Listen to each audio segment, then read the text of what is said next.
First at 5, continuing coverage on the federal cuts at the National Weather Service as we approach severe weather season. Hundreds of people, including meteorologists, were fired Thursday at the National Oceanic and Atmospheric Administration, which includes the National Weather Service. The information they gather is used to keep people in West Michigan safe. 13 Your Side's meteorologist Colton Wood starts us off today with reaction and the impact on all of us. Colton. Yeah, Elena and Juliet, the cuts to NOAA were primarily probationary employees, many of which are meteorologists at local National Weather Services responsible for day-to-day forecasting and warning issuance. Hundreds of employees at the National Oceanic and Atmospheric Administration, including meteorologists at the National Weather Service, were laid off Thursday afternoon.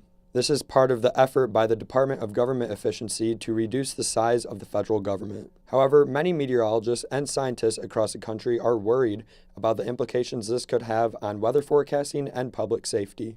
Alan Steinman, a professor at the Honest Water Resources Institute at GVSU, believes this round of cuts to the federal government will do more harm than good as the resources available to NOAA shrink. It's hard to know, it's impossible to know at this point, what that'll mean on a day-to-day basis for the NOAA employees and how that will ramify for our citizens here in the state of Michigan and the other other Great Lakes, which all rely on NOAA employees, NOAA information, NOAA data, and NOAA synthesis. Not only were cuts made to local NWS offices staffing meteorologists, but many research facilities in the Great Lakes had a large reduction in staff as well. This includes the Great Lakes Environmental Research Lab based in Ann Arbor, which also has a field station in Muskegon. Up to 1/3 of the employees at the Great Lakes Environmental Research Lab, or GLERL, are in probationary status. So if all of them were in fact reduced in force, it would have huge implications for the ability to protect, research, understand, monitor the Great Lakes. This specific lab focuses on ice coverage on the Great Lakes, different invasive species,